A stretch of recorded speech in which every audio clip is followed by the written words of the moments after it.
Om Sadashiva Samarambam Shankaracharya Madhyamam Asmadacharya Paryantam Vande Guru Param Om Shanti Shanti Shanti Om Namastê. Portanto, Krishna classifica essas quatro sadhanas, dando continuidade à nossa aula de hoje, sábado, né? Dia 26.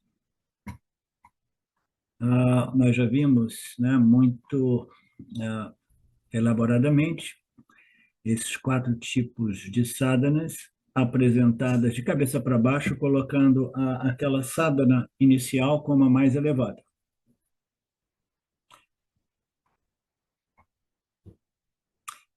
E ele diz que a mais baixa são as práticas, as sadhanas mecânicas, sem nenhum elemento de conhecimento. E aí você vê, ele coloca em termos de prática mecânica, sadhana mecânica, que aqui e ali ele apresenta como meditação mecânica, ele coloca o exemplo de puja. Puja realmente, não sei, chamar puja, porque eu não conheço muito bem todas essas nuances da cultura hindu védica, né? Mas pujas são práticas ritualistas que envolvem muitas ações físicas e verbais, né? Então aqui ele jogou o puja como algo mecânico, porque não envolve nenhum conhecimento, né? Você tem que simplesmente seguir aquela receita, né? E ele chama isso de meditação mecânica. Tudo bem. É uma sadhana mecânica. E essa é a sadhana mais baixa nesta lista, né? Que é compreensível. Aí ele diz, mas ainda assim a sadhana mecânica é melhor do que nenhuma sadhana, né? A sadhana, desde que seja uma sadhana de devoção ou de meditação que envolva um objeto tanto de devoção como de meditação, que seja um símbolo de Deus, então ela é muito melhor do que nenhuma sadhana. Nenhuma sadhana significa o quê? Uma vida 100% materialística, né? Materialismo ao extremo, né? Simplesmente valores mundanos. Então, essa sadhana mecânica é melhor do que nenhuma sadhana. Aí ele dá exemplo de alguns mantras que são partes integrantes da cultura deles lá, né? Que eles aprendem quando eles têm 7 ou 8 anos, eles vão praticando aquilo mecanicamente. Tá? A propósito disso, nos gurukulas, no passado, né, milhares de anos atrás, as crianças, os famílias davam as crianças para o gurukula, as gurukulas, as crianças iam lá e iam recitar esses ensinamentos védicos, vedânticos, e eles precisavam sempre memorizá-los, né? Então, é dito que eles permaneciam lá da idade de 7 a 14 anos memorizando, porque não existia é, tape record, né? Não existia gravador, não existia nada disso, né? Então, este corpo de conhecimento precisava ser registrado, né? E passado para as gerações futuras. Então, precisava ser memorizado aqui, não tinha inteligência artificial, não tinha computador, não tinha nada disso, tá? Então, é dito que eles permaneciam da ideia de 7 a 14, memorizando uma parte, cada grupo, você vai memorizar esses determinados versos do Gita, essa parte do Gita. Então, eles iam dividindo, e essas crianças, depois da idade de 14, eles começavam o quê? A contemplar e meditar, porque agora eles têm tudo memorizado mecanicamente, mas agora eles precisam compreender o que eles memorizaram, compreender o que foi obtido como conhecimento acadêmico, né? Como conhecimento intelectual. Aí o Swami faz o exemplo de Gayatri, né? Que pode ser praticado por diversos motivos, né? Por medo, por imposição da família, mas são práticas mecânicas. Do mesmo modo que eu citei nos gurukulas do passado, as pessoas, ainda hoje, quando eu estava, esses poucos anos que eu fui no sul da Índia, recentemente, eu vi as criancinhas, né, que faziam um coro maravilhoso de repetição chântrica, né, essas canções, né, repetitivas dos versos védicos, uma coisa linda, maravilhosa, né? Mas eles eram muito pequenos, eles não tinham a compreensão do que eles estavam citando, do que eles estavam cantando, né? Isso é melhor do que nenhuma meditação. Aí o Swami, mais uma vez, diz uma coisa, que assim, o conhecimento sem meditação é melhor do que a meditação mecânica, né? Então, o conhecimento puramente intelectual acadêmico é melhor do que práticas, né, que não envolvem nenhum conhecimento, porque, como eu disse, no final das contas, é o conhecimento que transforma, o conhecimento, a compreensão é que transforma, desde que devidamente assimilados e internalizados. Portanto, meditação com conhecimento é superior ao mero conhecimento, que é o terceiro nível, né?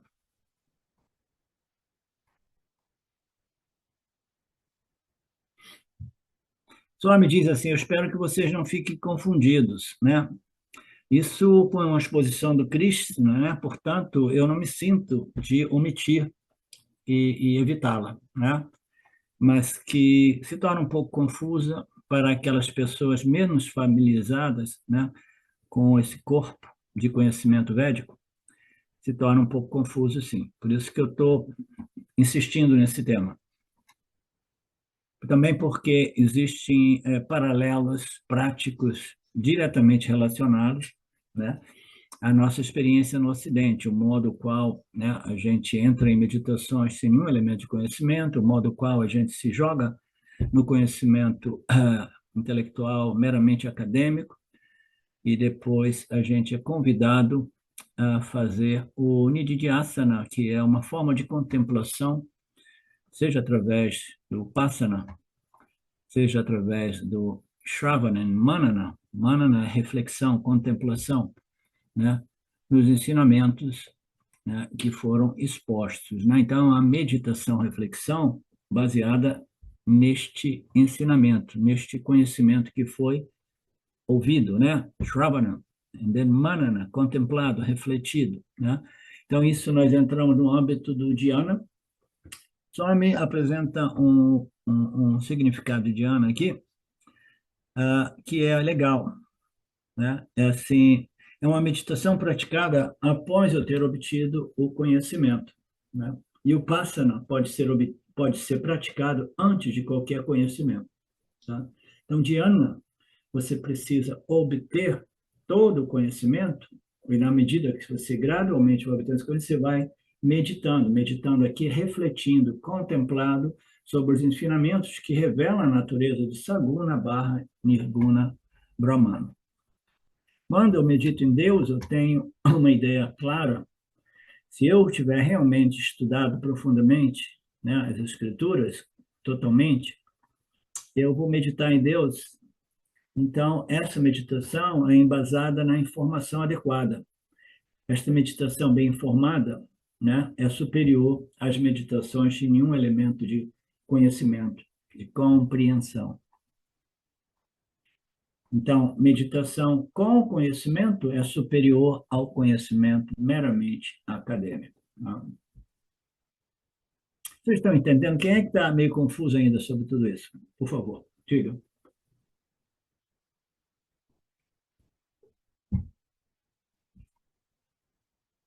Ok, melhor assim.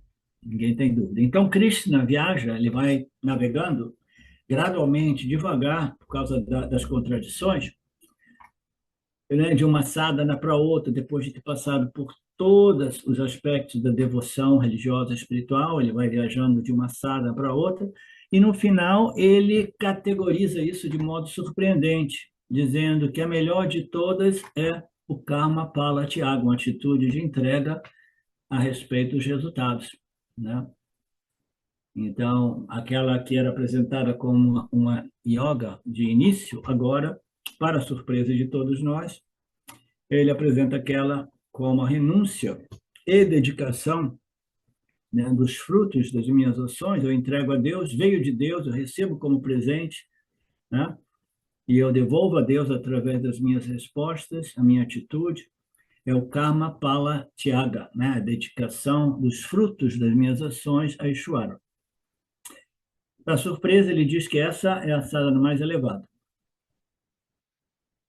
Mas a gente precisa lembrar que essa afirmação não é uma afirmação né, realmente fundada em fatos reais, né? É uma afirmação estratégica, né, de um grande psicólogo, né, que, compreendendo a natureza humana e desejando que os indivíduos eles se elevem espiritualmente, ele apresenta esses elementos de psicologia para estimular, inspirar e mover as pessoas, né, daquela que é yoga, a sadhana inicial, sem dizer que aquela é a sadhana mais baixa, né?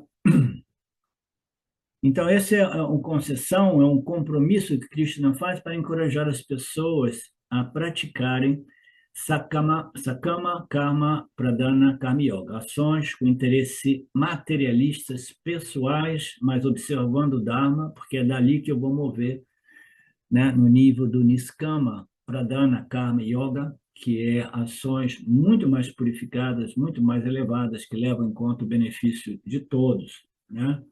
E sempre dedicando as ações e os resultados a Ishvara. Então, ele fez isso, nós já vimos, já compreendemos, né? É uma estratégia para mover as pessoas.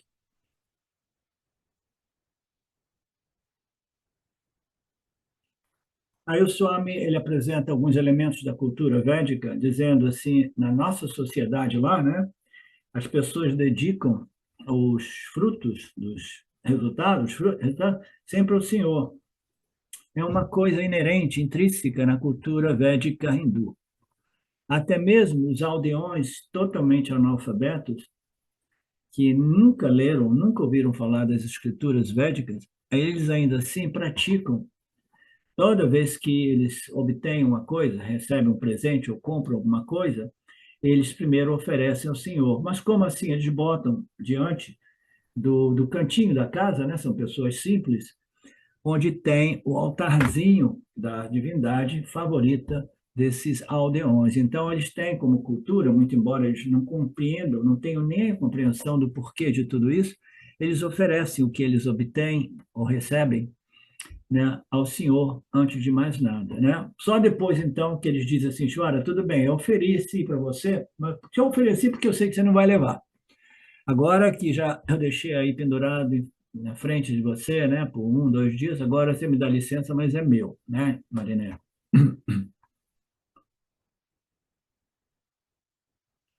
A gente faz isso aí, o homem está tirando onda, tá dizendo, a gente faz isso porque a gente sabe que Ishvara não quer nada, ele não vai levar nada, né? Ele simplesmente ele sugere que a gente reconheça, né, que tudo isso vem somente dessa única fonte chamada a suprema inteligência, né?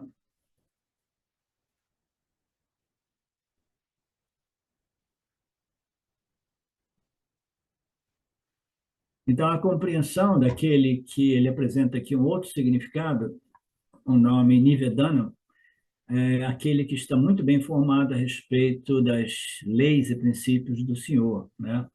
Eu sei que tudo que eu desfruto é possível somente por causa da causa ou a graça do Senhor. Tudo vem do Senhor e tudo retorna ao Senhor, né? Se eu começo a reter, a possuir indevidamente alguma coisa que fundamentalmente pertence ao Senhor, isso, na nossa cultura, é dita ser uma.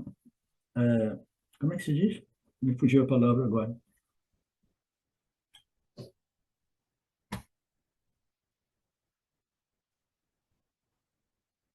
Vou lembrar. Embora eu tenha me esforçado, apropriação indevida, tá?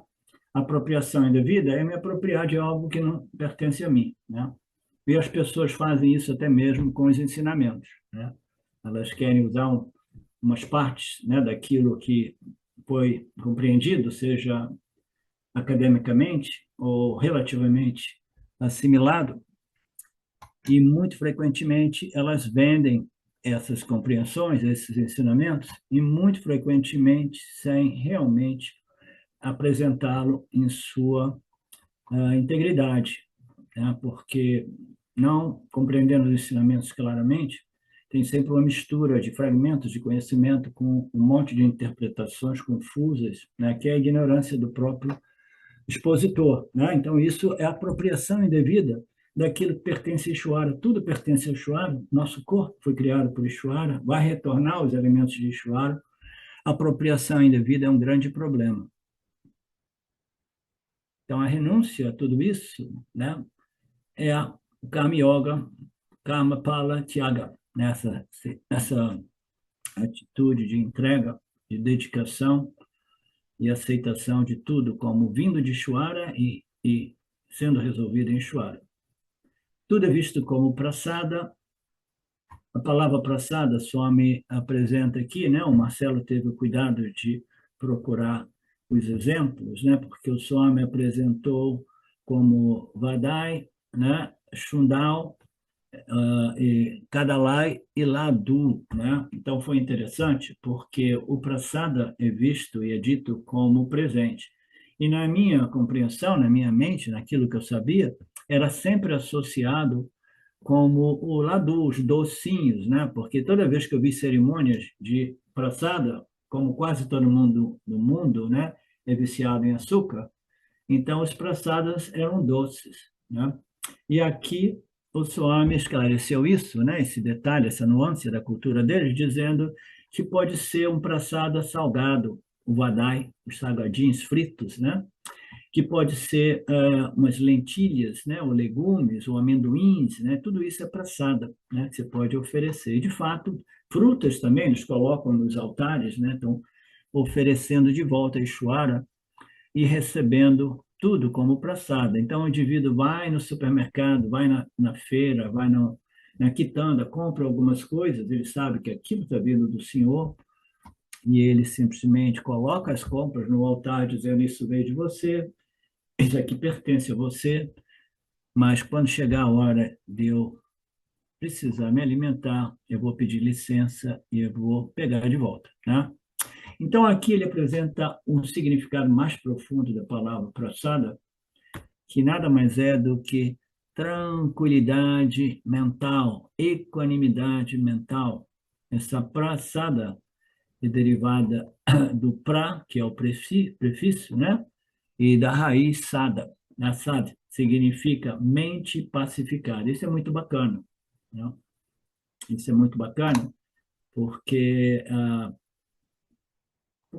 esses mergulhos no significado das palavras sânscritas, eles vão permitindo a gente ter uma compreensão mais ampla, né, das nuances desses ensinamentos, e que toda vez que a gente recebe o nosso Parabada com total positiva aceitação, né, uma reverência, recebendo aquilo como o meu parábola desenhado para mim, é uma oportunidade a mais, né, para mim possa conectar as minhas atitudes, ações e os frutos que eu colho, né? Então, quando eu recebo isso desse modo, o que que ocorre com a mente humana? Hein, Marineia, o que que ocorre com a mente que recebe com esse espírito do Karma? Ela aceita com passividade e agradece, porque reconhece essa oportunidade, né, de, de, de se, como se diz, esse presente, não é presente, essa mente, né, equânime, é uma experiência até, né, uma prova.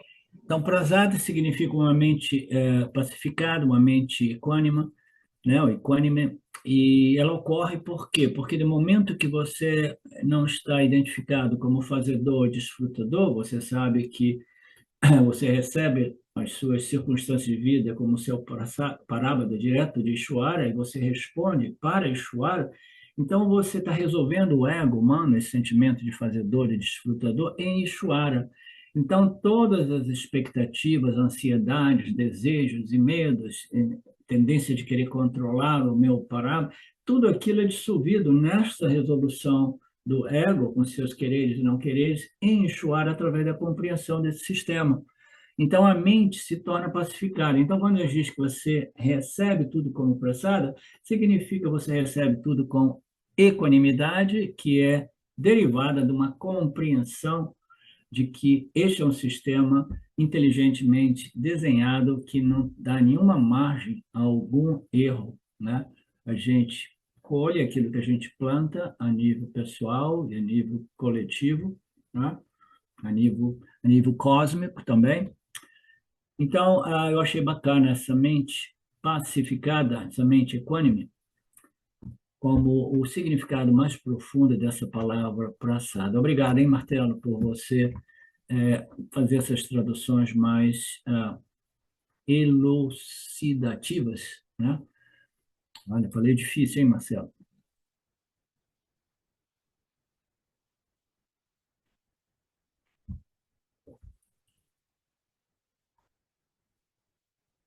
Então, os filhos, tudo que ocorre na nossa vida, né?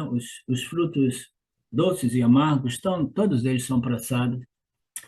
Eu recebo com aquela atitude, e aquela atitude ela só é possível através da compreensão do sistema Ishvara, profunda compreensão, né? E viver, praticar essa compreensão no dia a dia, na medida que a gente interage com o campo dos objetos, o campo das interações, né? Então, os filhos são vistos como prasada. Na verdade, na Índia, um dos nomes mais comuns é prasad, né? Eu conheci diversos prasads na Índia, porque os pais dizem assim: este é o presente de Deus que eu mais ansiava, né? Que eu mais desejava. Então, eles são prasads. Isso por quê? Porque eu renunciei o sentimento egóico de que eu sou o fazedor e eu faço para desfrutar exatamente aquilo que eu quero, como quero, quando eu quero, né? Esta fantasia infantil de que eu faço o que eu faço porque eu sou o cara com o objetivo de obter os resultados do modo que eu quero, quando quero e do modo que quero, né? Ela simplesmente vai causar grande aflição, grande ansiedade, grande expectativa e grande frustração, porque é impossível a gente compreender, a gente controlar o campo dármico. Primeiro, tem as ações que já estão sendo colocadas no campo com uma atitude egóica, né? Uma atitude sakama, muitas vezes em violação do Dharma, que já vai criando conflito interno e ao meu redor, né? Aí, quando eu recebo os resultados conflitantes, os resultados adversos, aí eu tenho ainda mais resistência e eu vou sofrer ainda mais irritação, frustração, né? Por não ser capaz de controlar o campo dármico através da minha arrogância e vaidade.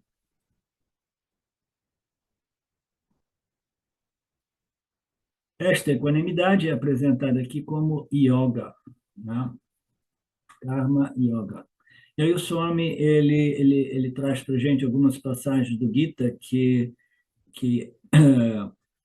salientam, né? Ou que ilustram, ou que eu gosto mais de uma outra palavra, highlight, evidenciam essa passagem, né?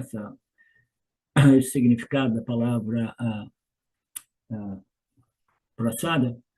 Ele diz no capítulo 2, verso 48, Arjuna, permanecendo em yoga, abandonando o apego, a expectativa e permanecendo o mesmo, tanto no sucesso como no fracasso, coloque as suas ações no campo. Essa equanimidade se chama yoga, né? Um verso belíssimo que ocorre no capítulo 48, que quando a gente, em retrospectiva, volta para ver, a gente tem uma compreensão muito mais profunda daquilo que a gente viu 2, 3 anos atrás, quando nós iniciamos esse curso do dia. De mais de 3 anos, né, Marcelo? 3, né?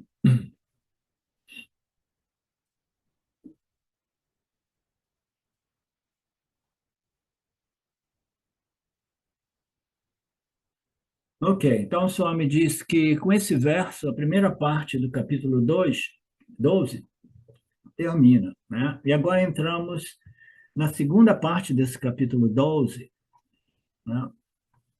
Que inicia dessa, que é o verso 13, né? Que ele diz: Meu devoto não odeia todos os seres, ele é amigável, compassivo, livre da noção do eu e meu, livre da noção é o mesmo, né, nas circunstâncias confortáveis e desconfortáveis, e ele tem uma tolerância grande, né? Ele tem um titiksha, uma capacidade de tolerar circunstâncias adversas, ou tolerar pessoas que não se comportam em harmonia com o Dharma, etc, etc, vendo tudo de um modo muito sábio, né? Então, aqui, neste verso, a partir deste verso, o Krishna ele começa a apresentar um aspecto dos ensinamentos que ocorrem de novo e de novo nas nossas escrituras, né? Que é quais são os frutos deste processo de sadhanas espirituais que precisa ser permeado pela devoção, devoção, devoção, que uma vez percorrido devidamente, passando por todos esses estágios, sem me iludir, sem derrapar nas curvas, sem delirar, me conduz, né, a esta purificação que é colocada aqui como uma das mais elevadas, que é a neutralização do sentimento do eu e o meu através do Karma Yoga. Isso o Krishna ele apresentou nos capítulos 2, no 3 e 4, muito, né, profundamente, principalmente, mas aqui no 13, nesse verso 13, ele mais uma vez ele diz: os frutos, né, o benefício deste processo espiritual é que o meu devoto é sempre um devoto do Senhor, né? O meu devoto não irá experimentar o ódio em seus corações, né? Então, aqui ele diz, não odeia todos os seres, tá? Então, ele não experimenta o ódio, ele é um ser amigável, compassivo e livre da noção egóica do eu e do meu, e ele permanece o mesmo tanto no conforto como no desconforto, ele possui grande titiksha, que é tolerância, né? Então, como eu dizia, as escrituras do Vedanta sempre apresentam os frutos ou os benefícios do autoconhecimento realmente assimilado e internalizado, né? E por quê que ele apresenta sempre isso? Primeiro, para motivar os indivíduos, Swami vai dizer aqui que é o nosso marketing. O único marketing védico é não apresentar os ensinamentos e aqui e ali apresentar, ó, esse é o ganho. Esse é o ganho. E não é um ganho numa loca celestial depois de morto, porque ninguém está interessado, porque ninguém sabe realmente, né, como é que vai ser, se realmente. Ninguém volta lá de cima para dizer como é que foi. Os karma palans, né, os meus punhas celestiais, como é que eles foram, né, realmente apreciados e desfrutados, né? Então, é simplesmente os benefícios da assimilação que transforma desses ensinamentos enquanto associado a esse corpo físico, que é o conceito do Jivan Mukta, que é a libertação da problemática do samsara, enquanto ainda associado com este instrumento físico, né? Então, a gente precisa de saber que essas passagens, elas querem estimular a todos nós, apresentando mais ou menos como marketing, os frutos e os benefícios desse processo, senão ninguém se move, né? E esses frutos e esses benefícios, eles são apresentados no Vedanta não como algo após a morte, como em muitos outros círculos e filosofias religiosas, mas nesta vida, enquanto encarnado, tá?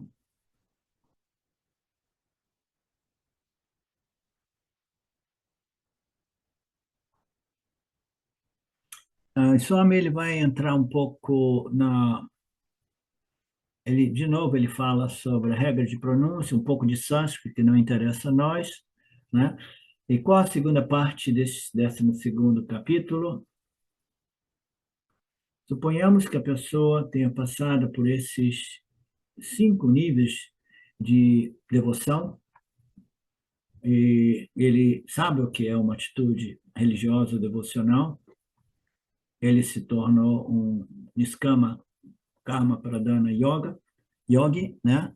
E, e ele passou pela meditação numa divindade, né, de um nome, de uma forma e de uma característica ou de uma propriedade, expandiu para a forma cósmica do Senhor, né? E depois ele chegou à compreensão e à devoção a respeito de Nirguna Brahman, que é o Senhor sem atributos, Então, um indivíduo que devidamente, degrau por degrau, ele foi subindo e passando por todos esses níveis de devoção, né, através desses tipos, né, de sadhanas. Quais são as sadhanas? Dois tipos de Karma Yoga, dois tipos de Upasana e o Shravana, Manana e Nidhyasana, que é o Yani Yoga do Vedanta, né? Então, se a pessoa passa por esses 5 estágios ou degraus com sucesso, né? Aí a pessoa quer saber, ok, né? De vez em quando alguém me diz assim, aí não, eu já estou estudando isso já há diversos anos, né? Eu já sou um Yanni, eu sou um Yanni ou não sou um Yanni, né? A pessoa quer saber quando é que esse ano vai chegar, né? E alguns vão perguntar, será que eu vou obter isso nesta vida? E se eu não obtiver isso nesta vida, será que eu posso levar para a próxima, né? Então, se a pessoa devidamente passa por esses estágios, sem delirar e viajar e derrapar nas curvas, né, ela vai se tornar um Yanni, né, que, do ponto de vista da devoção, é o devoto mais elevado, e é um devoto que passou por os 4 anteriores ou antecedentes níveis de devoção, né? Então, este Parabhakta, este devoto mais elevado, necessariamente ele obtém o Atmayana, né? Porque aqui eu estou editando, fazendo uma distinção por causa do assunto do conhecimento mecânico, o conhecimento, a meditação, as sadhanas mecânicas, as sadhanas com conhecimento, mas aqui no 5º nível, que é o 5º nível do Yana Yoga, do Shavana Manana Nidhyasana, este buscador da realidade, ele assimila o conhecimento. Por quê? Porque ele se preparou devidamente, ele obteve o Atmayana, que é o autoconhecimento, que é o conhecimento a respeito da real natureza do ser como Nirguna Ser, Nirguna Sat, Nirguna Chit, Ananda, a única realidade. Portanto, como estamos vendo, Swami na época devia estar ministrando o Taittiriya Upanishads, ele diz que no Taittiriya Upanishad, eles apresentam primeiro uma deidade Ekarupa, né, com nome, uma forma e uma característica, para que o indivíduo inicie esse processo de devoção e de upasana, né, até chegar no cósmico, né, no Senhor deste universo em sua expressão cósmica, ou Senhor como puro Sattvaguna, pura inteligência, né, que são aspectos mais profundos e sutis daquilo que é a manifestação do Senhor como causa material e causa inteligente. A totalidade do mundo físico e material e a totalidade, a onisciência de tudo aquilo que é conhecimento, né? Então é isso. A beleza é que, uma vez que o indivíduo conhece Deus, como Deus se informa, Deus não é mais um objeto de conhecimento, mas não é mais um objeto de conhecimento, que o Senhor é o próprio Ati. Quando você entra no Nirguna, né, então essa divisão entre eu e o Nirguna Atma, ela vai se dissolvendo, né, ela vai colapsando na medida que eu compreendo devidamente, internalizo, né, devidamente, essas declarações tais quais Tatvamasi ou Aham Brahmasmi. Então, o Senhor é o próprio Atma, o único Atma. Ele é o eu, né? Ele é o Atma. O eu é o Atma. O eu é de natureza nirguna, embora ele apareça sendo como o ego, que é de natureza saguna, que são as características da mente, né? Mas fundamentalmente a mente é a consciência nirguna, né? Então, este conhecimento, ele acaba se manifestando na forma do Aham Brahmandi, que pode e deve ser reivindicada em seu devido momento, né? Então, mais uma vez, o problema é as pessoas reivindicarem muito precocemente e andarem por aí fazendo publicidade de que conhecimento acadêmico conduz a realmente a transformação sugerida e prometida pelo Vedanta.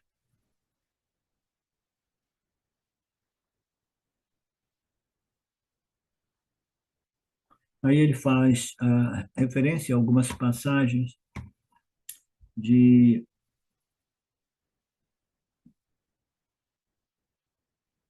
de rituais, né, que envolvem água e outras coisas, manifestação de Deus como o sol, isso e aquilo, até que o indivíduo compreenda que Deus nada mais é do que a natureza intrínseca de Ishvara, Jiva e Jagata. Eu sou parte integrante de Jagata, eu sou parte integrante de Ishvara, portanto, é a minha própria natureza, né? Portanto, a minha natureza não é diferente da natureza de Brahman, a natureza de Ishvara, né? Este se torna, então, o Bhakta mais elevado, é o Advaita Bhakta, conhecido também como Advaita Yani, né? É o conhecedor da natureza não dual do Atma, né? Então, a questão aqui, tudo isso é marketado pelas escrituras, apresentado para motivar os indivíduos a passarem por esse processo de modo a poder colher os frutos do Atmayana, que transforma. Tá?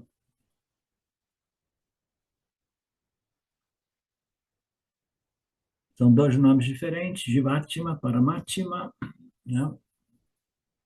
A onda e o oceano, ambos são de mesma natureza, água. São dois nomes, são dois namarupas. Um anel é chamado anel de ouro, um colar é chamado colar de ouro, um brinco é chamado brinco de ouro, mas fundamentalmente, né, esses são nomes dados a determinadas formas daquilo cuja real essência é o puro ouro, a única realidade daqueles namarupas, daqueles nomes e formas, né? Então, essa compreensão final de que todos os namarupas, fundamentalmente, né, eles são de natureza consciência, existência não dual.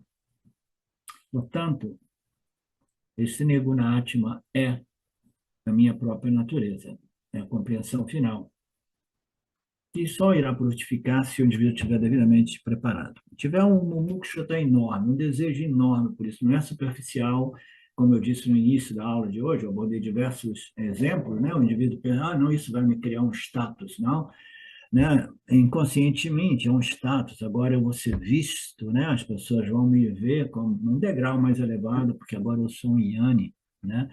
Então isso é o ego, né? Então, o indivíduo tem que ter passado já por isso, esse período assim, né, de iluminite antes do auto-reconhecimento, né, para que o ego seja purificado e o indivíduo não viaje em delírio e derrape nas curvas, como eu costumo brincar dizendo, né? Senão, essa total convicção a respeito da sua realidade, da sua real natureza, não será firme e clara, que é o conhecimento da realidade não dual, do Atma, do ser, do eu. Então, os versos que seguem agora, Krishna vai falar sobre a devoção como a devoção mais elevada, como o Advaita Yana. E ele está falando isso agora para dar um exemplo, né? Um tira-gosto daquilo que são os benefícios de termos chegado lá, né? Mas não chega lá, não chega lá. Não, a ficha cai num determinado tempo linear, né? No nosso processo aparente de humano, né? Ela ocorre assim, existe um processo gradual, existe, que é o processo de preparação que ninguém gosta de falar, ouvir falar disso, entendeu? Não, não, é muito simples, é a realidade de tudo, de toda, a gente já é isso, tudo bem. Vai para casa, como o Balsecar costumava dizer. Pode ir para casa, que você já é isso. Mas a preparação, que é um processo gradual, não foi devidamente estabelecida, né? E aí, como resultado, o indivíduo fica lá, naquele nível, né, acadêmico, enganando assim, enganando aqueles outros, né, que os ouvem, né, de que não, é isso aí. Essa compreensão assim, superficial e acadêmica, conduz a moksha. Ela é moksha. Então, esse Yanni, aqui o Swami entra num campo mais extremo e radical a respeito das características desse Yoni, né? Porque o Krishna diz que ele não experimenta o ódio pelas pessoas, né? Ele colocou por todas as pessoas, não sei exatamente o porquê de todas as pessoas. O Swami que interpreta, ele não experimenta o ódio, né? Ele não experimenta uma aversão a coisas e às pessoas. Naturalmente, este é o objetivo final de uma mente bem resolvida, bem purificada, através do Atmayana devidamente internalizado, né? Então, aqui ele vai colocar que este indivíduo, né, o Bhakta mais elevado, ele jamais irá experimentar uma aversão tão grande que produza um ódio, uma raiva, uma irritação. Então, o que é a raiva? A raiva inicia como? Em geral, inicia como uma irritação por nós não obtermos aquilo que queremos, né? Ela começa com uma irritação. Qual é a linha divisória entre uma irritação e uma raiva? Entendeu? E qual é a linha divisória entre uma raiva e um ódio consolidado, cristalizado, que acaba se tornando um aspecto da personalidade do indivíduo? O indivíduo se torna uma pessoa pesada, cheio de ódio, cheio de ressentimento, sentimento de vingança, né? Então, nada disso existe, né, no caso do Yanni, né? Mas existem graus e graus de purificação, e talvez, mais uma vez, me repetindo de novo, o Ramana Maharaj talvez seja o exemplo mais, né, mais bonito de uma pessoa que não experimentava ódio, né? Mas se eu disser para vocês que eu li todos os livros em torno ao dia a dia com Swami, né, com Ramana Maharshi, dizem, né, e existiam muitas fofoquinhas de pessoas que ainda vivas do tempo que ele ainda estava encarnado. Então, se dizia que ele experimentava irritação, sim. E, por curiosidade, uma das irritações que ele experimentava é quando ele via desperdício, né? Ele detestava o desperdício, né? Então, ele sabendo que os recursos na Índia são limitados, ele passava na cozinha, se ele visse arroz respingado, arroz cru, fora da panela, no chão, ele ficava irritado e dava bronca mesmo, né? Mas isso é parte da nossa natureza humana, né? Mas, em geral, ele é um bom exemplo de uma pessoa que não guardava rancor, não desenvolvia ódio por pessoas e pelas ações de determinadas pessoas, tá? E eu estudei um pouco algumas passagens que falavam da época que um dos seus discípulos, que sofria de um senso de inferioridade tão grande, de disputa, olha só o que acontece no âmbito da espiritualidade, até mesmo quando nós temos um ser tão radiante de pureza, em torno a ele, ainda assim, existia uma concorrência para aqueles que queriam ser, entendeu, o diretor do ashram, né, o administrador do ashram, para ser visto pelos outros com o status de esse é o mais elevado dos meus discípulos e ele é o administrador do ashram, né? Então, teve um discípulo que fez de tudo para vencer aquela concorrência, né, e obter aquela posição, aquele status de prestígio, isso e aquilo, e não obtendo, ele se voltou contra o ashram e contra o Ramana, ao ponto de criar um processo judicial contra Ramana, né? Então, ele processou Ramana, e Ramana teve que diversas vezes ir lá para fazer o seu depoimento, né? Sempre vestido naquele estilo bacana dele, com aquela fraldinha, né? Um paninho no máximo, e ele vai lá na corte falando com os júris, né? E o juiz respondendo as questões, e as respostas deles são fora do planeta. Eu deixei esses CDs nos Estados Unidos, 10 anos que eu deixei, mas eu gostaria de encontrar eles de algum lugar, aqueles CDs que mostravam o diálogo entre Ramana e as pessoas naquela corte, tá? É uma beleza, uma profundidade incrível, né? Então, isso para ilustrar que a natureza humana ela é governada por muita vaidade, ignorância, desejo, por validação, né? Por status, respeito dos outros, né? Então, isso acaba criando competitividade, frustração, irritação e, às vezes, raiva ao ponto de um discípulo do Ramana processar ele. Tá?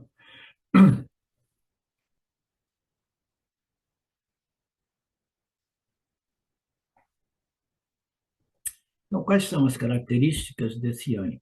A conduta desse Yanni no mundo, conhecedor da real natureza não dual do ser. Krishna quer falar sobre essas características, né? E qual o propósito de Krishna falar sobre tudo isso? O primeiro benefício é que um marketing, vai me estimular a iniciar esse processo de purificação e elevação espiritual, né? E as promessas do Vedanta não é realmente uns frutos depois da morte, mas uns frutos ainda enquanto encarnado, nesta vida ou no próximo nascimento. É o marketing, Swami diz, e qual é o marketing? É de simplesmente estimular as pessoas a estudarem para compreender a real natureza de Deus, a natureza da realidade, e iniciando das sadhanas mais estágio 1, 2, 3, né? Eles são estimulados e motivados porque eles viram quais são os benefícios. E os benefícios são prometidos nesta vida, né? Só me aqui apresenta uma piadinha legal, que eu já tinha ouvido antes, mas é muito bonitinha. Ele fala que as pessoas precisam estar motivadas a fazerem tantos esforços para colher o resultado no futuro, né? Aí ele fala de uma pessoa que, depois de 20 anos, ele financiou, olha que doideira, não é que ele financiou a casa, ele financiou o berço do neném dele para pagar em 20 anos, porque são pessoas muito pobres, né? Então, ele pagava um pouquinho a cada mês por 20 anos. Aí, um dia, ele vai lá no banco e paga a última prestação do berço do bebê, né?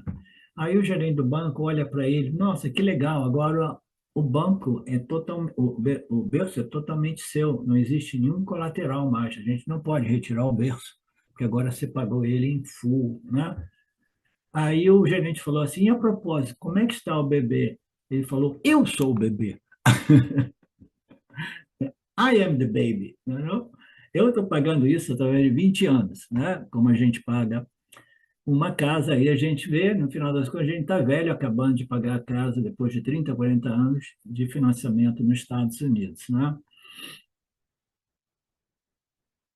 Como está o bebê? Eu sou o bebê.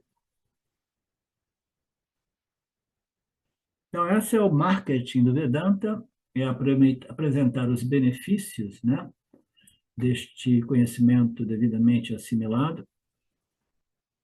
Ele fala sobre a glória, os benefícios do se tornar um Advaita Yani, um Advaita Bhakta, é um incentivo enorme.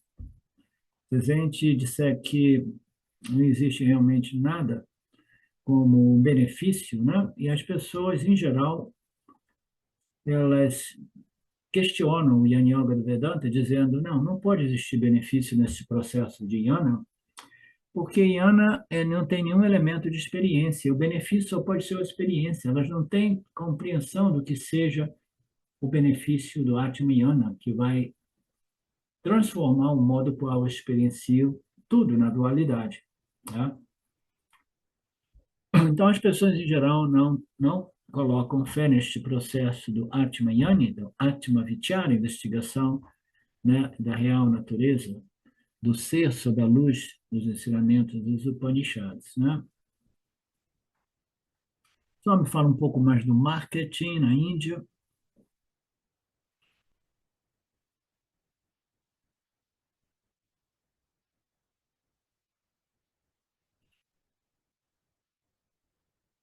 Então, qualquer que seja o seu traço natural, eles devem ser tomados como uma lista de sadhanas. Ok, aqui ele fala que o segundo benefício desta passagem de que descreve, né, as características do Yani é que para a gente possa ser inspirado por aquele tipo de atitude e conduta do Yani, né? Que a gente, aqui ele colocou que a gente possa praticar aqueles traços de personalidade, né? Praticar traços de personalidade não é simples, porque ele se desenvolve na medida que a gente remove a ignorância ou neutraliza ou dissipa a ignorância com compreensão, né? Então, podemos tomar isso como uma lista de virtudes a serem cultivadas. Aí o Swami falou em termos claros. Podemos ver os traços do Jnana como virtudes que a gente quer desenvolver e cultivar. E como é que a gente cultiva e desenvolve essas virtudes? Através das compreensões a respeito das nossos traços de personalidade que são contrários a essas virtudes. Por exemplo, de não experimentar angústia, medo, desejo, e não experimentar a irritação excessiva. Porque uma coisa é você ter uma irritação e você deixa ela passar e você se recompõe. O Swami, ele muito mais frequentemente, ele apresenta os frutos como um equilíbrio, uma força mental, emocional, que mesmo que você tenha um momento assim de irritação, o Jnana se recompõe rapidamente. O quanto frequente essas irritações ocorrem, né?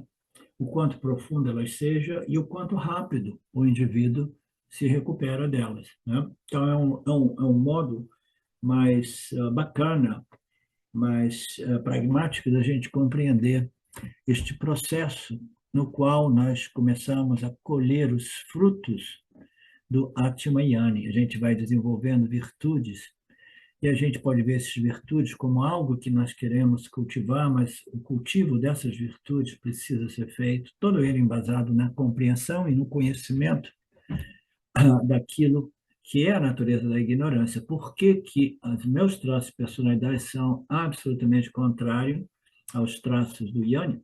Então, eu preciso compreender o que é a ignorância que está ainda governando, né, os traços da minha personalidade e aplicar o conhecimento que transforma, né? Ok, a gente vai parar aqui, a gente volta amanhã, ok?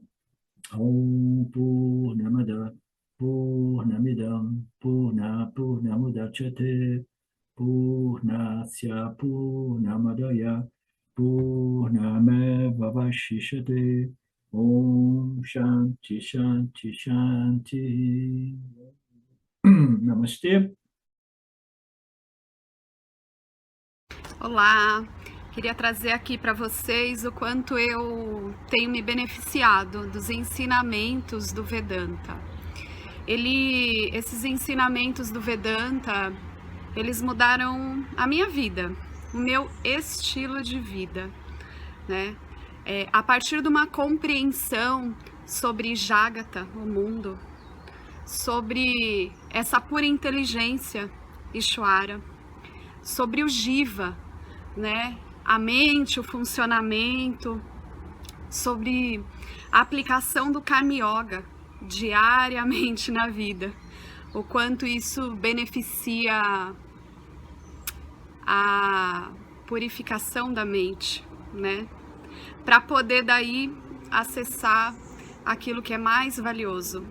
Aliás, eu diria sem valor estimável, inestimável, né? Uma riqueza profunda, que é a compreensão sobre os ensinamentos de Satya, a consciência, a existência ilimitada que sou. Bom, eu sou uma aluna de Vedanta, desse grupo, Vedanta Brasil, que iniciei a jornada, estou no começo da jornada, mas essa jornada seria impossível sem o apoio diário de um professor qualificado, o professor Arlindo Nagar, nosso professor, que dedica a sua vida, que dedica as batidas do seu coração exclusivamente para o ensino do Vedanta. Ele gosta de usar a frase o coração que se doa recebe. Então ele é esse coração que doa.